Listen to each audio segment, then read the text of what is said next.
णमोर्हन्ताडं णमो सिद्धाडं णमो आयर्याडं णमो अज्जायाडं णमो लोये सव्यसाहुडम् अनन्तधर्मणस्तत्त्वं पश्यन्ति प्रत्यगात्मनः अनेकान्तमयी मूर्तिर्नित्यमेव प्रकाशतम्।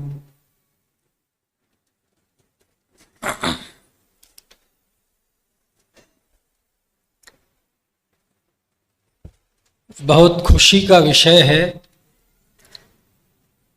कि आज के युग में जहां कोई किसी की नहीं सुन रहा, ऐसे समय में आप दिन में 7-7 घंटे सुन रहे हैं।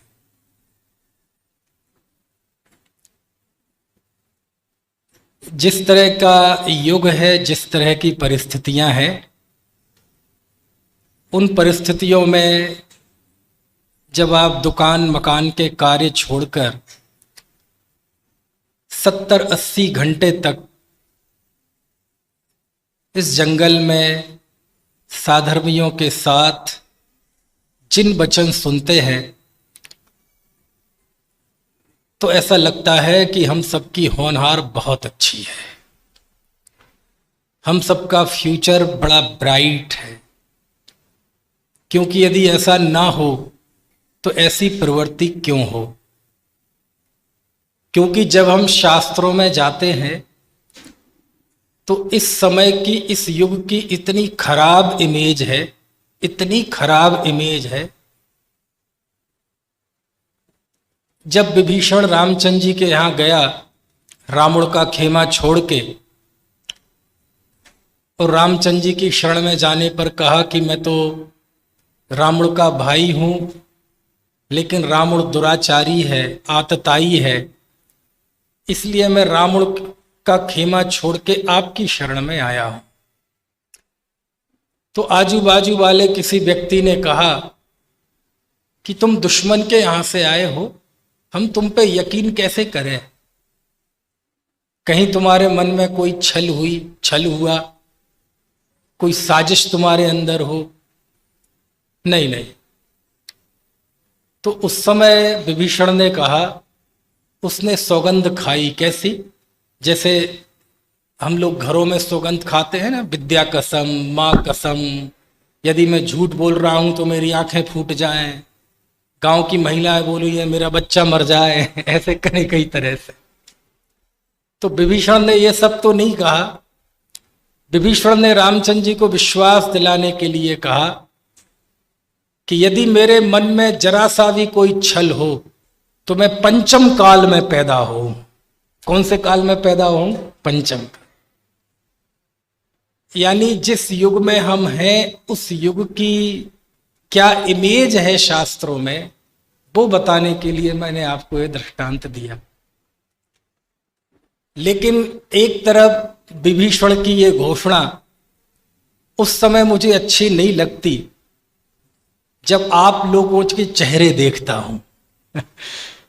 क्योंकि पंचम काल के भीषण विषम परिस्थितियों के बीच में इतने खिलखिलाते हुए चेहरे, घर से दूर, परिवार से दूर, नौकरी मकान से दूर, और भी विषय कसायों से दूर, जब यहाँ बैठे दिखते हैं तो ऐसा लगता है कि मानो पंचम काल में भी चौथा काल आ गया। इसलिए मैं कहता हूं कि हम सबकी होनहार बहुत अच्छी है। ये तो एक खुशी की बात है, लेकिन तकलीफ तब हो जाती है, ये सौभाग्य तब मुरझाने लगता है कि जब इतनी बढ़िया परिस्थितियों का उपयोग भी कोई विषय कषाई के लिए करे, कोई संसार बढ़ाने के लिए करे, तब हमें लगता है कि हम जिंदगी में कुछ चूक कर रहे हैं। तब हमें लगता है कि कुछ चीज है जो हम नहीं समझ पा रहे हैं। जब एक व्यक्ति सुबह उठता है, उठकर उसे जनेंद्र देव की याद आनी चाहिए, भव भ्रमण का नाश कैसे हो ये स्मरण होना चाहिए। लेकिन जब सुबह उठ के वहीं उस बेड पे उसे बेड टी चाहिए, समझ में आया? चलो यहां तो ऐसी प्रवृत्ति के लोग नहीं होंगे, लेकिन दुनिया में हैं ऐसे कि जब तक उठ के वो दो चार वो सूंटे ना मार लें तब तक उनके सुबह के काम नहीं होते। तब ऐसा लगता है कि कुछ ना कुछ है जो जीवन में छूट रहा है, हम कहीं ना कहीं कुछ समझ नहीं पा रहे। जब हम दुकान और मकान के लिए, नौकरी के लिए, व्यापार के लिए मंदिर छोड़ देते हैं, अपना कुलाचार छोड़ देते हैं, अभक्ष भक्षण करने लगते हैं, बिना छना पानी पीने लगते हैं, साधर्मियों से दूर हो जाते हैं, तब ऐसा लगता है कि कहीं ना कहीं हम चीजों को खो रहे हैं। तब लगता है कि कुछ ना कुछ ऐसी बात है जो हम नहीं समझ पा रहे हैं।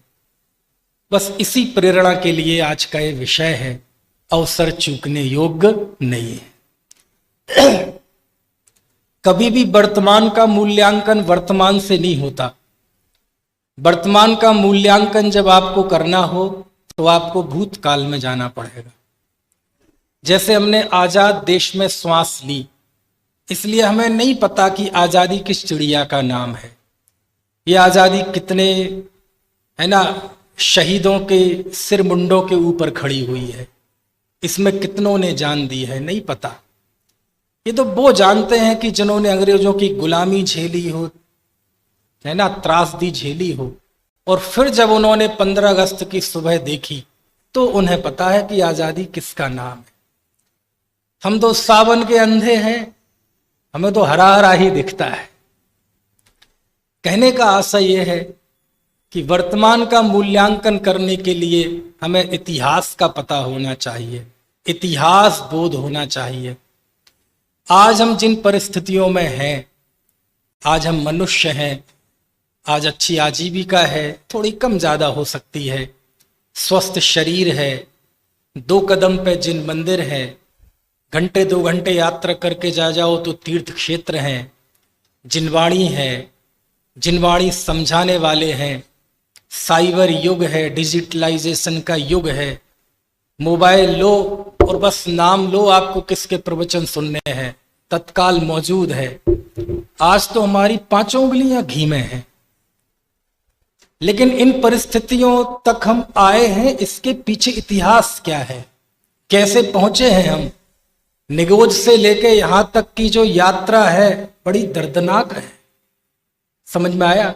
और जब तक उसका बोध नहीं होगा तब तक हमें वर्तमान के प्रति सम्मान और इसके बिछुड़ने का डर नहीं होगा। क्योंकि जब तक इतिहास इतिहास जानते ही हमें हमारा भाव बदल जाता है किसी चीज के प्रति। परिस्थितियों को जानते हैं तो हमारा भाव बदल जाता है। कैसे बदल जाता है? आप घर गए, आपने रिमोट उठाया और आपने टीवी ऑन की। टीवी ऑन करने के बाद आपने चैनल पलटे 2-4, क्योंकि टीवी ऑन करते यदि 5 मिनट में 15 चैनल ना बदलें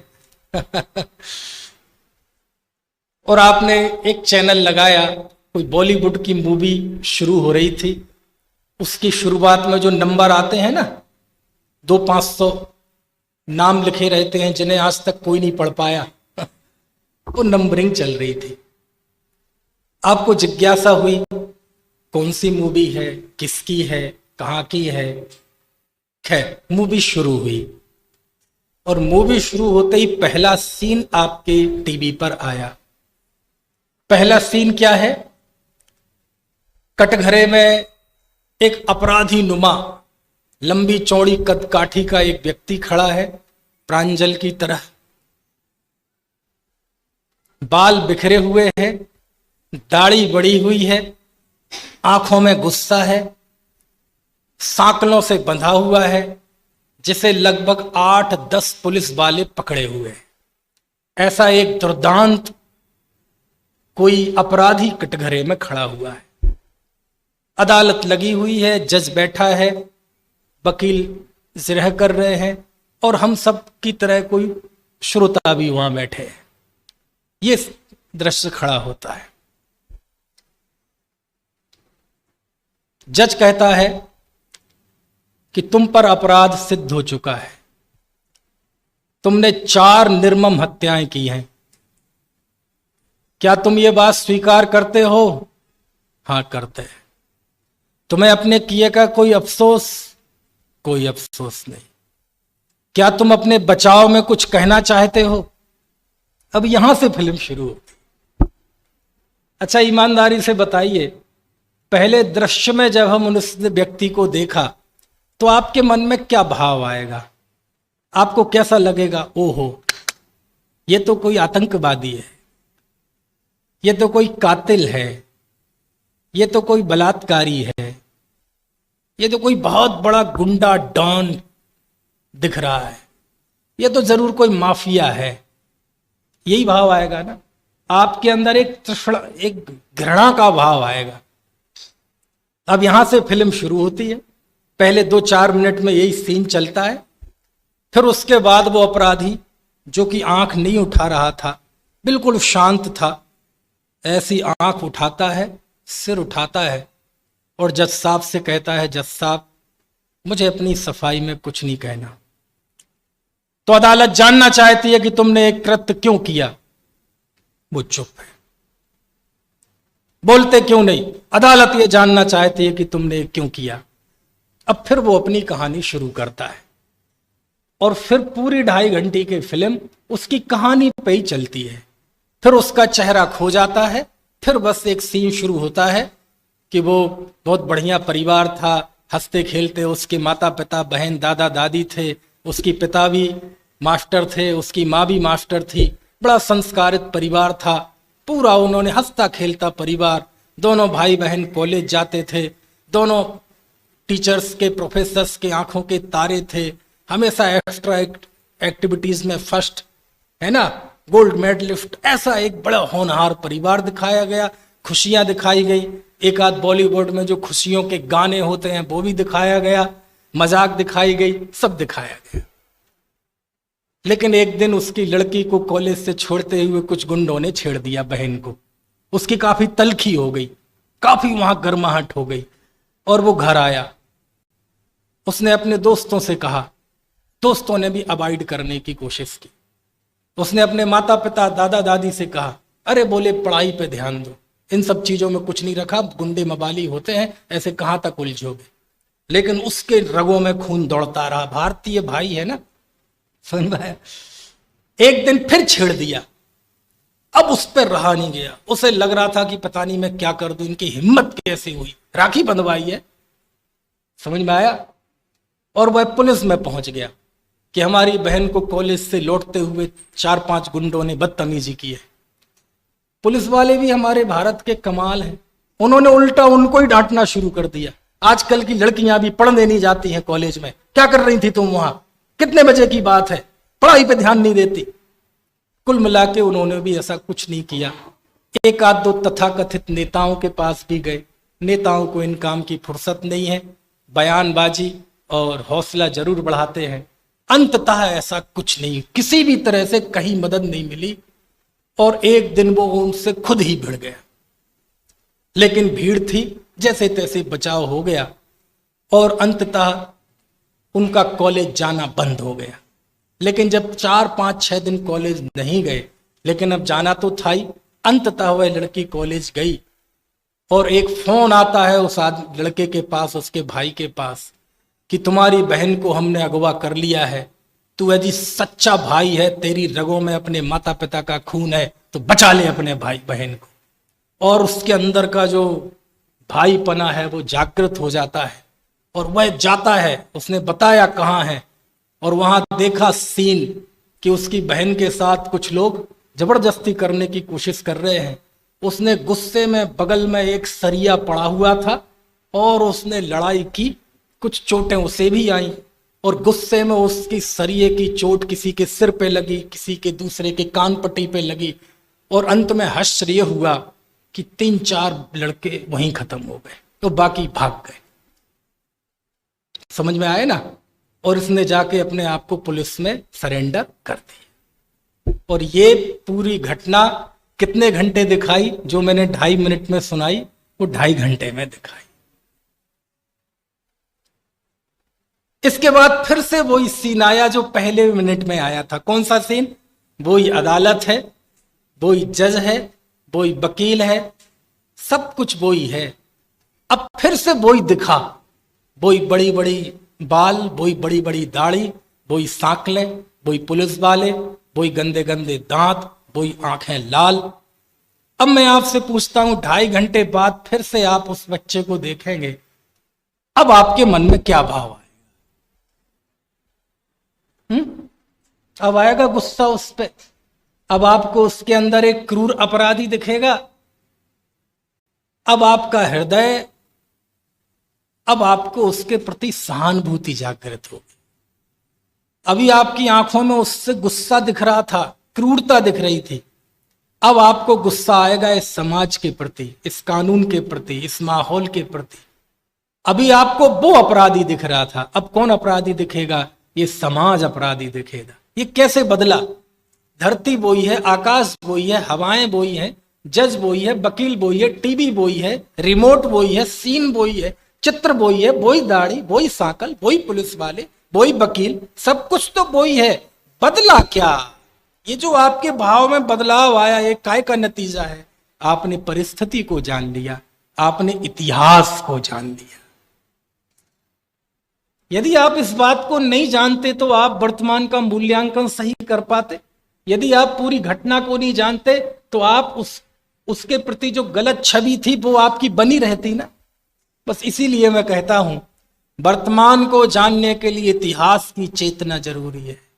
जब जब हम अपने इतिहास से बेरुख होंगे, जब जब हम अपने इतिहास को नहीं जानेंगे, हमारी बहिर्मुख प्रवृत्ति बनी रहेगी। केवल रुपए, पैसे, मकान, खान पान, ये यशो आराम की चीजें बनी रहेंगी और ये बहुत खराब चला होगा। बस इसलिए मैं कहता हूं कि अवसर चूकना योग्य नहीं है।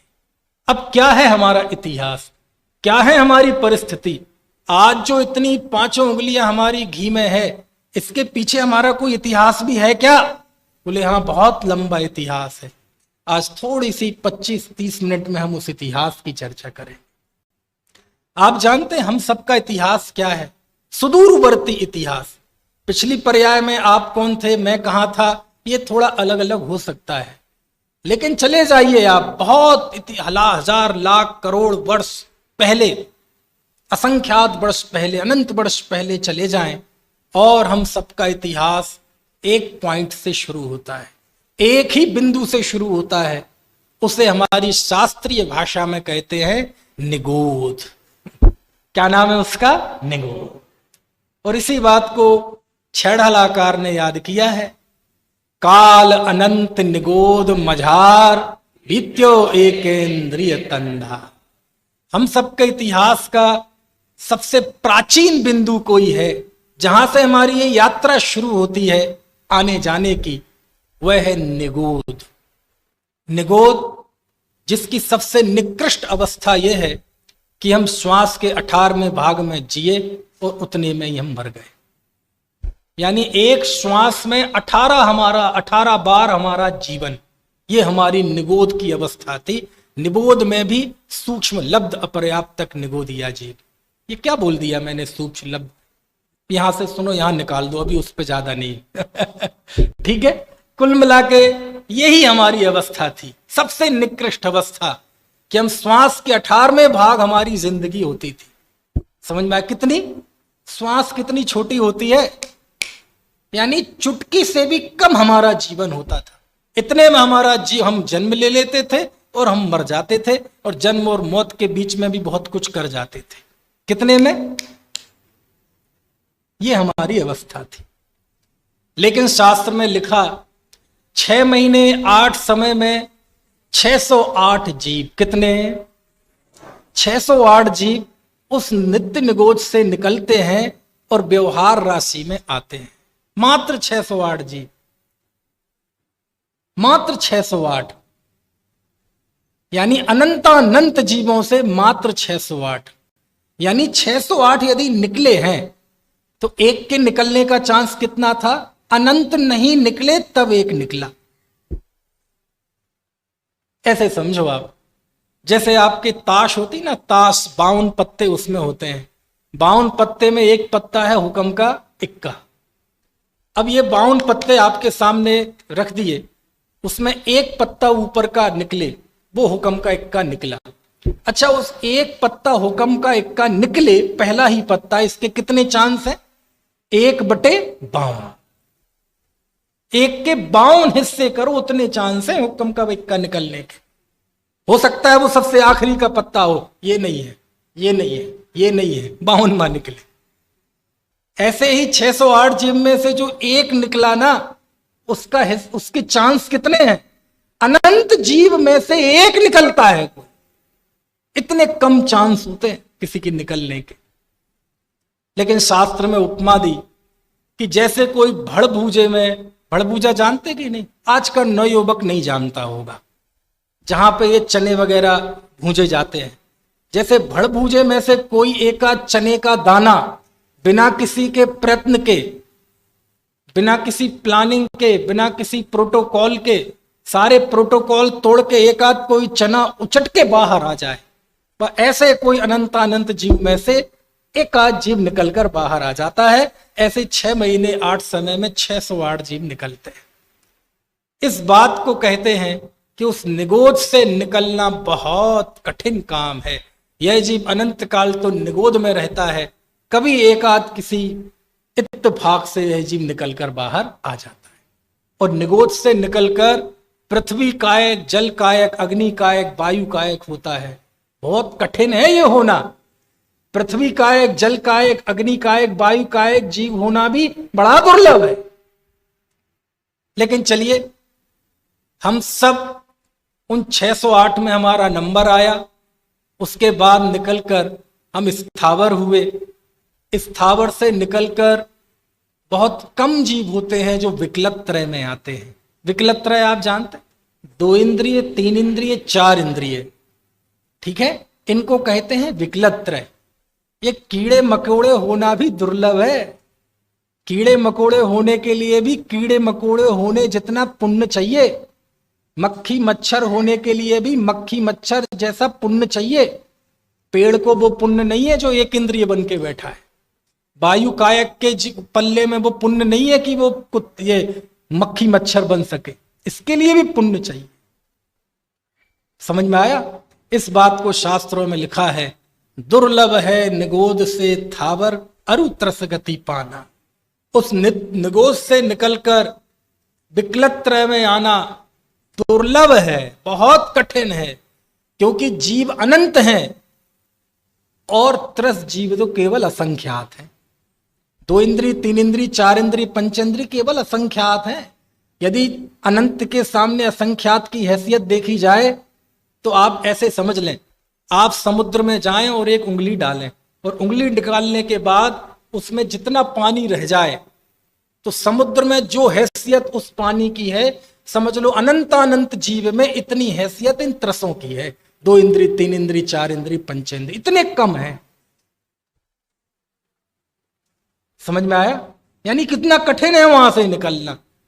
खैर, हम सबका सौभाग्य था कि हम निगोद से भी निकले, 2 इंद्रिय, 3 इंद्रिय, 4 इंद्रिय से भी निकले, और अंततः पंचेंद्रिय हो गए। पंचेंद्रिय में भी नरक से भी निकल आए।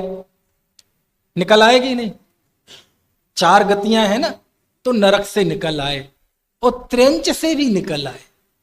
क्योंकि त्रेंचों के कष्ट को आप देखोगे ना, तो हम अपने सौभाग्य पे इतराएंगे। आप देखो, आप घर से आते हैं, है ना, आपको रास्ते में कितने पशु मिलते हैं। पंचेंद्रिय की बात कर रहा हूं, संगी, कीड़े मकोड़ों की नहीं, संगी पंचेंद्रिय की बात। समझ में आया?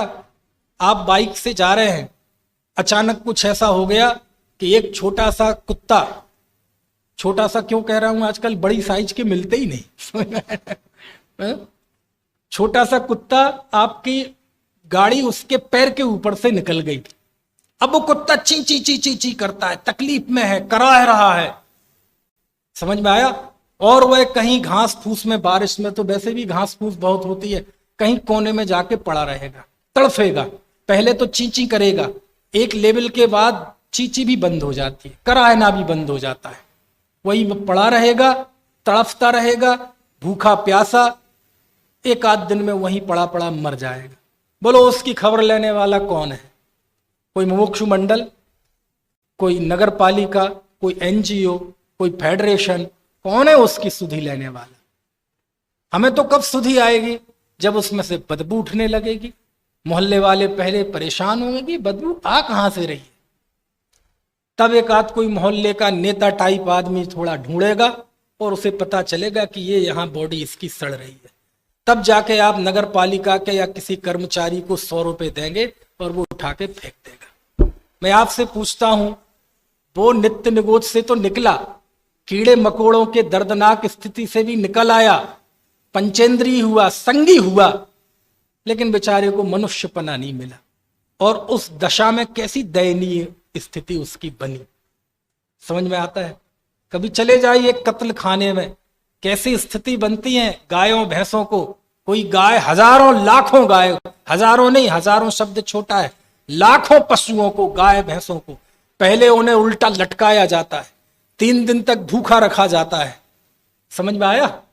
उन्हें तड़फाया जाता है, उन्हें खौलते पानी में डाला जाता है, अभी भी वो जिंदा है। उसके बाद गले में कट लगाया जाता है, गले में से खून निकलता है और वो उल्टी लटकी हुई गाय भैंस ऐसी तड़फती है, और जितना ज्यादा तड़फती है उतना ज्यादा अपने आप खून रिसता जाता है, समझ में आया? ऐसे कई दिन की दर्दनाक मौत के दर्दनाक स्थिति के बाद वो देह छूटती है, और ऐसे लाखों छोड़ते। और जब आप ये स्थिति को देखेंगे तो बोलो हम अपने सौभाग्य पे इतराएंगे कि नहीं इतराएंगे? हम अपने मनुष्यपने, हम अपनी इस बुद्धि, वैभव, माता पिता, भारत जैसा देश, समझ में आया? जिनवाणी, इन सब बातों पे हमें फक्र होगा कि नहीं होगा? समझ में आ रही बात की? तो इन सब जब परिदृश्य को देखते हैं तो लगता है कि ये हमारा भूतकाल है, लेकिन यदि सब कुछ सही नहीं रहा तो जो भूतकाल है इससे खौफनाक और भविष्यकाल होगा। मैं जहां पहले खतौली में रहता था, अब तो मेरठ में रहता हूं, तो जो कॉलेज का कैंपस है, कैंपस में ही हमारा क्वार्टर था। क्वार्टर मतलब समझ गए? वो क्वार्टर मतलब वो नहीं क्वार्टर मतलब क्या कहते हैं उसे? क्वार्टर ही बोलते हैं।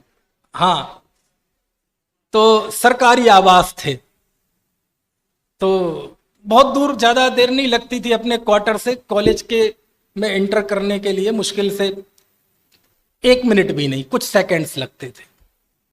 मैंने वहां देखा, कुछ साल रहा मैं वहां बंदर बहुत हैं, यहां तो शायद नहीं होंगे, लेकिन मैंने देखा, देखो बंदर है बेचारा, संगी पंचेंद्रिय है, और हमारे तो एक भगवान का चुनाव चिन्ह भी है कौन से भगवान का? अभिनंदन नाथ भगवान का। इतनी जीवन में कष्ट देखो आप। रात के 2 बजे यदि पॉलीथिन में कचड़ा डाल के फेंकते हैं तो रात के 2 बजे भी कुछ बंदर आते हैं, पोटली खोलते हैं, उसमें यदि कोई दाने हों तो चुगते हैं, खाते हैं। मैंने कहा देखो, पूरी रात इन्हें यही चिंता है कि जीवन कैसे चलता रहे, जिंदगी कैसे हमारी रहे, एक ही चिंता, भूख भूख भूख, भूख की पूर्ति कैसे हो, आहार संज्ञा कितनी हावी है। बोलो, एक दिन मैंने देखा कि रास्ते में कुछ मिट्टी की खुदाई का काम चल रहा था, तो मिट्टी में कुछ दाने थे ढेलों के अंदर, तो बंदर उन ढेलों को तोड़ तोड़ के उनमें से दाने निकाल के खा रहे थे। मैंने कहा देखो क्या जीवन है। ये सब स्थितियों से हम पार होके आए हैं, बस हमें पता नहीं है। जगत का स्वरूप एक दिन देखा। जहां हम रहते थे खतौली में, तो रेलवे स्टेशन था, रेलवे स्टेशन के बाहर ही कॉलेज था, तो रेलवे स्टेशन के उस तरफ एक त्रिवेणी शुगर मिल है, और ऐसी वहां के लोगों की मान्यता है कि वो एशिया की सबसे बड़ी शुगर मिल है, बहुत बड़ी मिल है। तो वहां आसपास का पूरा गन्ने का क्षेत्र है, किसान गन्ना बोते हैं, और अभी शुरू हो जाएगी दीपावली के बाद, और 3-4 महीने उसमें चलती है वो, क्योंकि उस तभी गन्ना होता है खूब, और फरवरी मार्च में जाके वो बंद हो जाती है। तो उन 4 महीनों में पूरे आसपास के गांव के लोग ऐसे ट्रकों पे ऊपर भर भर के, अथवा ट्रैक्टर पे ऊपर भर भर के, अथवा जो छोटे किसान हैं वो बुग्गी में भर भर के गन्ना ले जाते हैं। कहां? मिल में। बुग्गी तो जानते हैं आप? नहीं जानते, खुशी की बात है। बुग्गी मतलब जैसे ट्रैक्टर होता है, ट्रैक्टर में ट्रॉली होती है, तो ट्रॉली लगभग वही है, बस ट्रैक्टर आगे जो होता है उसकी जगह पे एक झोट्टा लगा रहता है। अब आप कहेंगे ये झोट्टा क्या है? झोट्टा मतलब भैंसा। भैंस तो जानते हैं ना, तो समझ लो भैंस का घर वाला। कौन कहलाएगा? यहां क्या बोलते हो उसे? पाड़ा। पाड़ा पड़ा, वो भैंसा। उसको वहां की लोकल लैंग्वेज में कहते झोट्टा। वो झोट्टे वाली गाड़ी को बोलते बुग्गी। और उसमें इतनी ऊंची ऊंची तक वो ढांग लांग देते हैं, गन्ने लांग देते हैं, कि वास्तव में उस झोट्टे की हैसियत से बहुत बाहर है, लेकिन फिर भी खींचता है। मैं सर्दी के दिन थे, सुबह सुबह वहां ठंड बहुत पड़ती है, कोहरा भी बहुत होता है, तो मैं सुबह मॉर्निंग वॉक के लिए गया। उजेला नहीं हुआ था, तो एक फ्लाईओवर था, फ्लाईओवर से चढ़ने के बाद वहां पहुंचते थे उस तरफ। तो मैंने देखा फ्लाईओवर वहां से मान लीजिए शुरू होता है उस गेट से, तो यहां थोड़ी दूर पे 50-100 मीटर दूर एक झोट्टा है, मतलब बुग्गी। बुग्गी के ऊपर ढांग है, और एक किसान उस झोट्टे को बड़ा प्यार कर रहा है, ऐसे खूब थपकी दे रहा है, मुंह से उसे पुचकार रहा है, ऐसे ऐसे कर रहा है, पानी पिला रहा है, गुड़ खिला रहा है, गन्ने खिला रहा है। मैंने कहा वाह भाई, कितना प्यार है, ऐसे लगता है मेनका गांधी के समाज का है। समझ में आ रही बात की नहीं? तो मुझे थोड़ा कौतूहल हुआ, तो मैं मॉर्निंग वॉक छोड़ के थोड़ा ठहर गया, हल्के हल्के वहीं घूमने लगा। इसे यकीन भी ना हो कि हम इसे ही देख रहे हैं, तो मैं भी देख सकूं। तो मैं देखूं तो माजरा क्या, इतने सुबह सुबह इस जानवर को, पशु को इतना प्यार क्यों कर रहा है? दाल में जरूर कुछ काला है। कुछ देर में मुझे दाल का काला दिखा। मैंने देखा, मालूम वो किस चीज के लिए तैयार कर रहा है। अब भाई ट्रक तो है नहीं कि फर्स्ट गियर में गाड़ी बढ़ा दो, ये तो पशु है ना। इतना भयंकर गन्ना लाद रखा है ऊपर तक, ये कैसे खींचेगा उसे? ढला ये चढ़ाई कैसे चढ़ेगा? तो वो उसके लिए तैयार कर रहा था। और मैं देख रहा हूं, अब उसने चालू शुरू किया। अब वो बैठा ऊपर और उसको कहा चल। अब वो झोट्टा चलता है, समझ में आया? और ज्यों ही रेस बना रहा है वो दूर से, वहां से रिदम बनाने के लिए उसने प्यार किया है इतना। और ज्यों ही वो जब चढ़ता है उस पे, और फिर देखो इसका प्यार, हाथ में इसके चाबुक होता है, वो दे चाबुक, चाबुक पे चाबुक, चाबुक पे चाबुक, चाबुक पे चाबुक। जहां उसके शरीर पे चाबुक लगता है वहीं पे लाइन बन जाती है। समझ में आया? मैंने कहा ओ, अभी तो प्यार कर रहा था, अभी तो पुचकार रहा था, अभी तो थाप दे रहा था, गुड़ खिला रहा था, घी खिला रहा था, अब चाबुक। और बेतहासा मार रहा है, क्योंकि उसे पता है इतना कोई खींच नहीं सकता, लेकिन तकलीफ।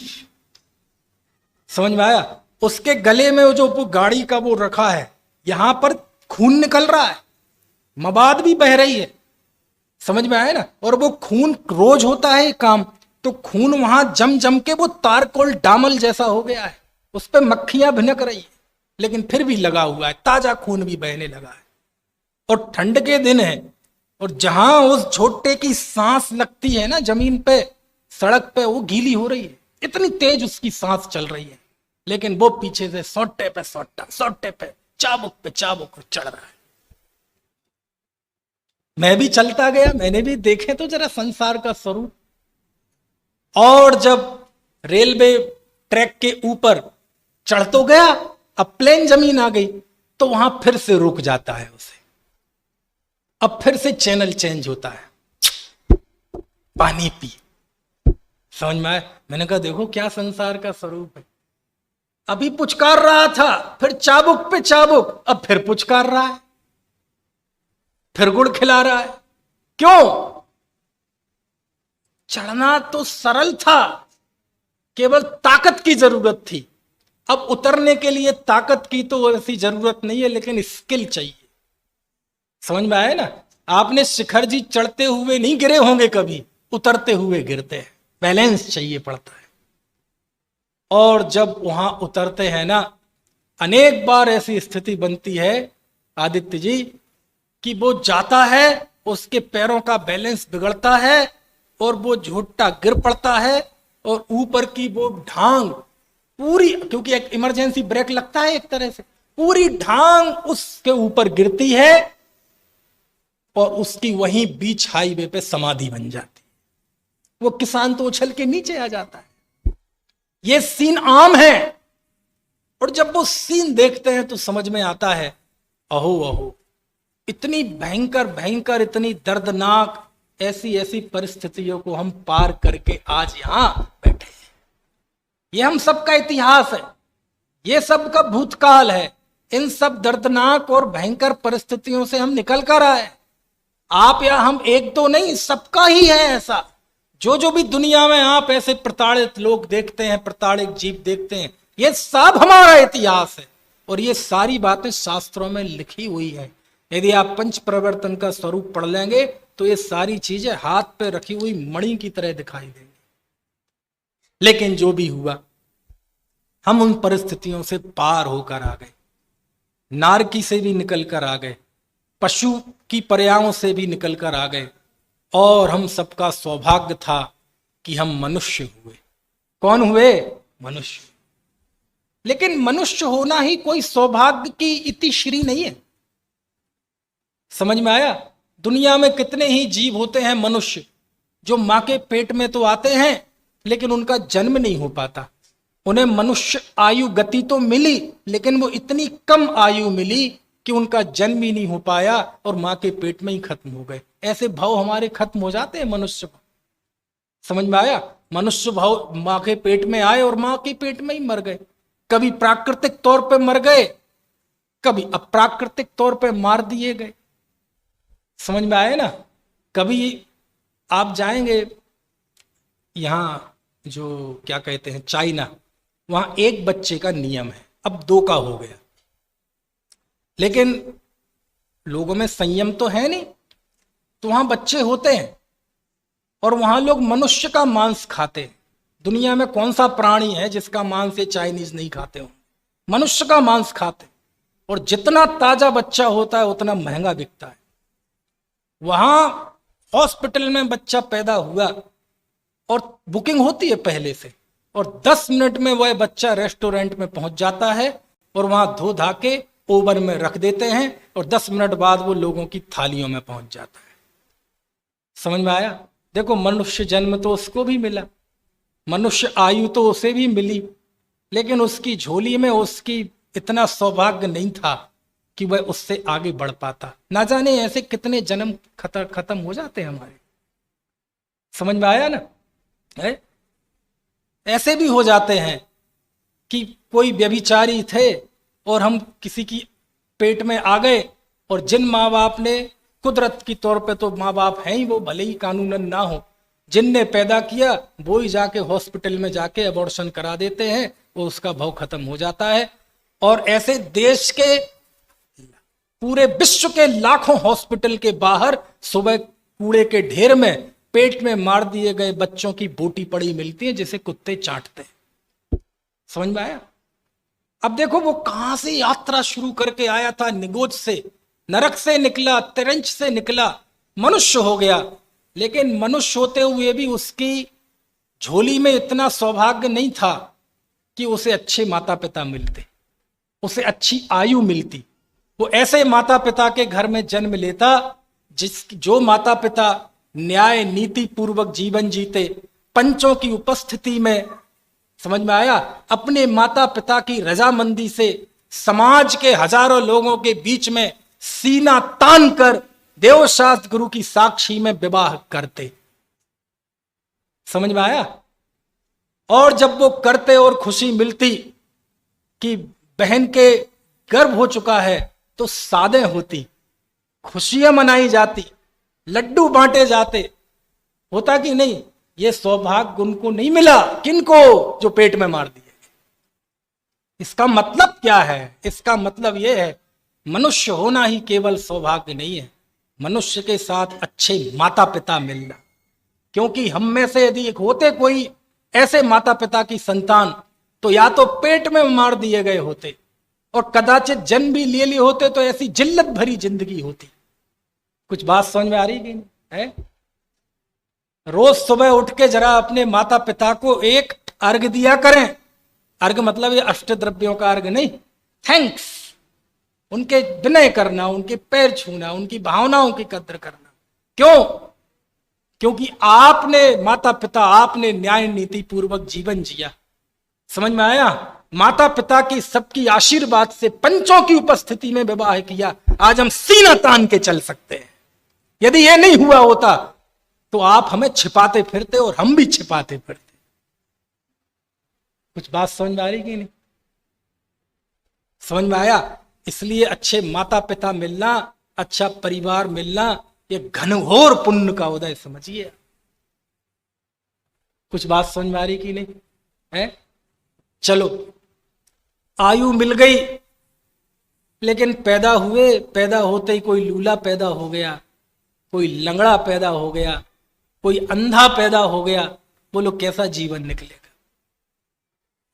कोई मंदबुद्धि पैदा हो गया, होता है ना, कोई मंदबुद्धि पैदा हो गया बेचारा, और इन मंदबुद्धियों की आयु बहुत होती है। समझ में आया? अब बेचारा वो घूमता फिरेगा परिवार वाले क्लेश में, वो खुद कितना दुखी, इस गली में जाएगा, उसको पत्थर दिखाएगा, वो मजाक उड़ाएंगे उसकी। आप समझ सकते हैं कि आज हम यहां इस परिस्थिति में बैठे हैं तो कितनी कितनी स्टेज को पार करके आए, कितनी कितनी स्टेज को पार करके आए। एक भी जगह यदि अटक गए होते तो सब खत्म, और वापस वही निगोद में जाओ, सड़ो। समझ में आया? तो मनुष्य आयु मिलना, पूरा शरीर मिलना, अच्छे माता पिता मिलना, अच्छे माता पिता आयु वाले भी मिल जाते। लेकिन माता पिता होते वहां ग्रीनलैंड के जंगलों में, अमेजोन के जंगलों में, झिंगालाला में। समझ गए आप? आदिवासी है, मनुष्य है, मनुष्य गति, लेकिन जीवन पूरा पशुओं की तरह है। जीवों को मार के खाते, बिजली नहीं है ना, आरओ का पानी नहीं है, स्कूल नहीं है, कॉलेज नहीं है, कोई राष्ट्र नहीं है, कोई स्टेट नहीं है, बस जानवरों जैसा जीवन है। बस जीवों को मार के खाना और वो छाल के कपड़े पहनना। समझ में आया? और जैसे तैसे जीवन बसर करना, और 24 घंटे किसका डर? जंगली जानवरों का डर। बोलो, मनुष्य भी होते, माता पिता भी होते, आयु भी अच्छी होती, आंख नाक कान भी सब ठीक ठाक होता, लेकिन ऐसे स्थान पर पैदा होते, कहां मंदिर, कहां तीर्थ, कहां समय सार, कहां श्रापकाचार, कहां मूलाचार, कहां यूथ कन्वेंशन, कहां पंचकल्याणक, कहां विराग जी, कहां विपिन जी, कहां अभय जी। कौन होता? नहीं होते। समझ में आया? यानी निगोद से निकलना सौभाग्य, वहां से त्रस होना सौभाग्य, वहां से मनुष्य होना सौभाग्य, अच्छी आयु मिलना सौभाग्य, माता पिता मिलना सौभाग्य। लेकिन इससे भी बड़ा सौभाग्य है 24 तीर्थंकर जहां हुए ऐसी पवित्र भारत भूमि में आना। यह भी कोई कम सौभाग्य नहीं है। समझ में आया? ये आपको पुण्य नहीं लगता, ये सौभाग्य नहीं लगता? आप 4 कदम पे जाते हैं तो जिन मंदिर है। बोलो, आप थोड़ी देर गाड़ी ड्राइव कर लें या बस में बैठ जाएं तो आपके पास तीर्थ हैं, साधना करने के लिए तीर्थ हैं, एकांत में जाकर ध्यान करने के लिए स्थान है। ये बहुत बड़ा सौभाग्य है। जिन दर्शन मिलना बहुत बड़ा सौभाग्य है। आपको समझ में आती है? क्या करें, सावन के अंधे है ना, जो चीज आसानी से मिल जाती है तो पता नहीं चलती। इतिहास नहीं पता ना, इतिहास नहीं पता तो वर्तमान का मूल्यांकन नहीं होता। समझ में आ रही बात की? कुछ समय पहले की बात है, 10 लक्षण पर्व में यहां विदिशा आया था मैं, पता नहीं कौन से 2013 की बात होगी शायद। है विदिशा वाले बैठे हैं कोई? पता नहीं कौन से, पटेल साहब कौन से सन की बात है? 13, हाँ, आचार्य विद्यासागर जी का चतुर्मास हुआ था उस साल। चलो 14 में, हाँ तो 14 की बात है, 10 साल हो गए। बस वो आखिरी था 10 लक्षण, उसके बाद गया नहीं कहीं। तो 10 लक्षण में था विदिशा। ये 6वें 7वें दिन की बात है। मेरी एक मुंह बोली बहन थी, वो थी यूके के किसी शहर में, है ना, इंग्लैंड के किसी शहर में। तो मैंने फोन किया, उसका आया, मुझे ध्यान नहीं। तो उसने पूछा कि भैया आपके 10 लक्षण कैसे चल रहे हैं। मैंने कहा अच्छे चल रहे हैं, मैं यहाँ विदिशा आया हूँ, किले के अंदर में दोनों टाइम व्याख्यान होते हैं। सारी बात बताई। मैंने कहा तुम्हारे क्या चल रहे हैं। तो एकदम शांत हो गई। मैंने कहा क्या बात, कट गया क्या फोन। नहीं नहीं, कॉलिंग तो चालू है। मैंने कहा अरे क्या हुआ। वो इतनी शांत कभी होती नहीं, बहुत चंचल है, बहुत बोलती है, हमने पाठशाला में इतने से पढ़ाया है। तो बोले भैया 10 लक्षण पर्व के 6-7 दिन निकल गए, लेकिन आज तक अब तक मुझे जिन दर्शन नहीं मिले। तो उस समय उसने एक बात कही, वो बात बिल्कुल हृदय में ऐसी छू गई। उस समय 30 साल उम्र होगी, अब ज्यादा हो गई होगी, 10 साल हो, 40 हो गई होगी। उस समय उसने कहा कि भैया आपने पाठशाला में एक स्तुति पढ़ाई थी, वो सैकड़ों बार पढ़ी और हजारों बार पढ़ी, पाठशाला में परीक्षाएं भी दी, फर्स्ट भी आए, इनाम भी लिए, लेकिन वो पंक्ति समझ में आज आई है। कौन सी। अति पुण्य उदय में आया, प्रभु तुमरा दर्शन पाया। ये अति पुण्योदय क्या है।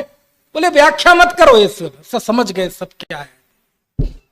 और रोते हुए उसने कहा था कि ये पंक्ति आज समझ में आई है, इतना जीवन बीतने के बाद। पढ़ी तो हजारों बार है, परीक्षाएं तो हजारों बार। जब 6-7 दिन निकलने के बाद भी देव दर्शन नहीं मिले, तब समझ में आता है कि सौभाग्य क्या होता है। मनुष्य पना मिलना ये पुण्य है, पंचेंद्रिय मिलना ये पुण्य है, अच्छे माता पिता मिलना ये पुण्य है, भारत जैसी भूमि मिलना ये पुण्य है। लेकिन धर्म मिलना ये पुण्य नहीं है, ये सौभाग्य है। ये क्या है, सौभाग्य। समझ में आया।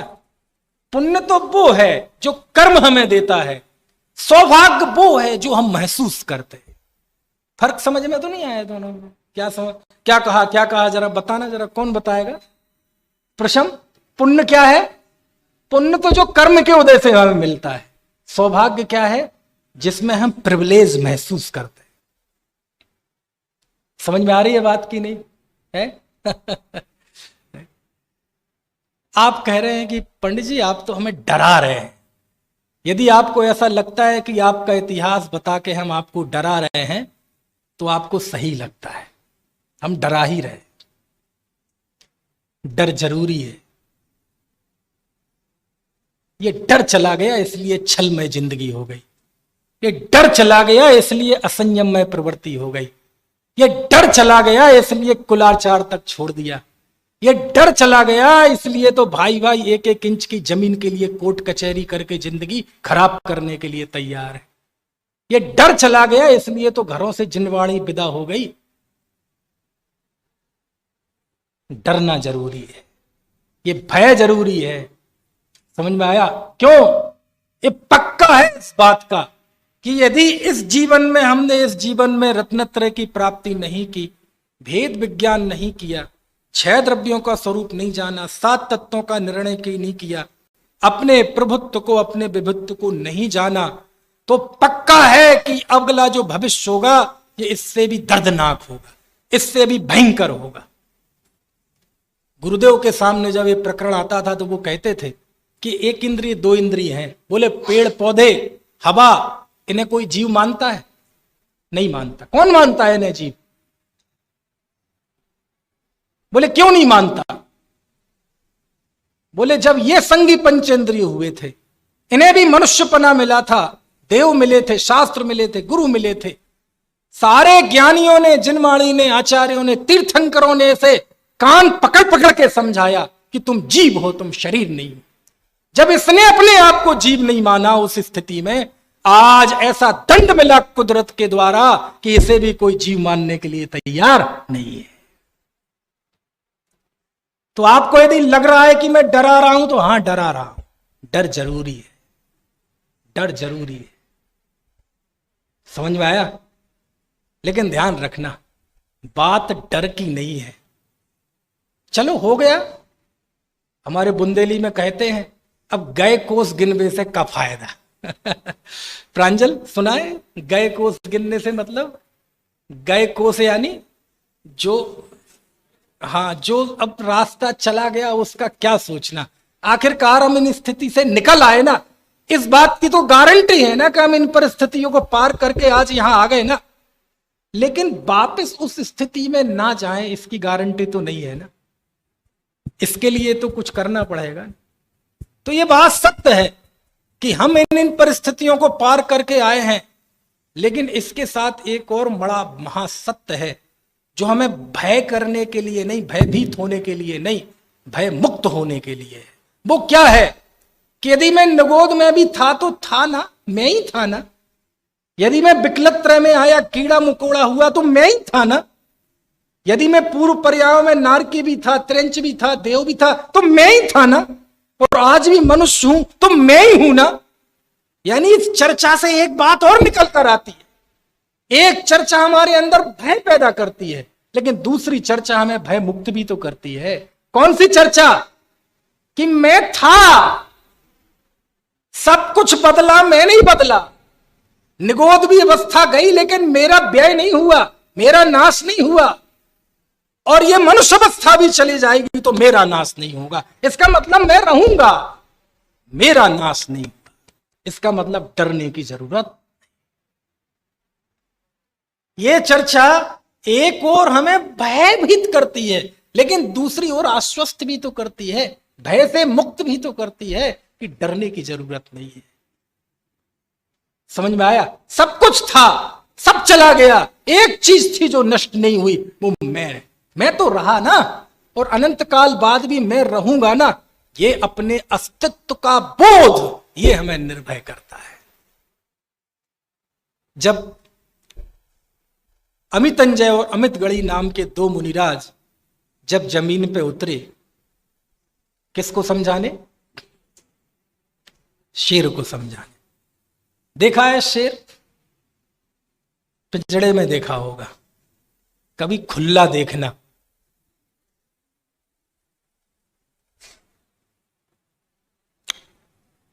चर्चाएं सुनना इतना सरल है। शेर, ऐसे शेर की आवाज है जैसे शेर कोई पिल्ला हो। कभी खुले हुए शेर को देखना। कभी प्रसम देखा है? पैच में नहीं।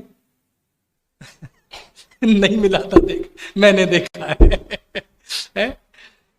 देखा है? शेर बहुत खतरनाक, यदि धाड़ देना, अरे मनुष्य तो ठीक, खाली हो जाता है कई किलोमीटर का स्थान।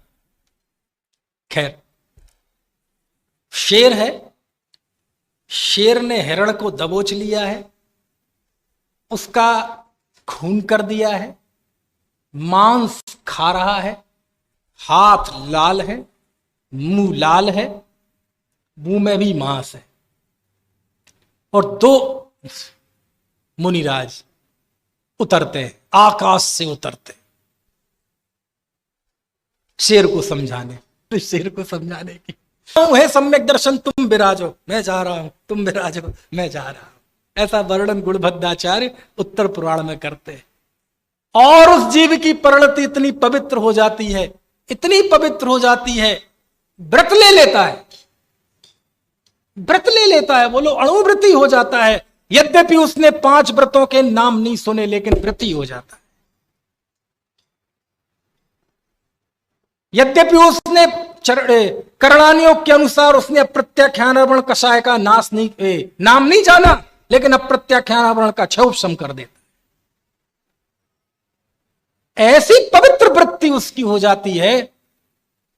गुणभद्राचार्य पुनः लिखते हैं कि उसका जीवन ऐसा हो जाता है विराग जी कि ये तो सिद्धांत है कि पशुओं को मोक्ष नहीं होता।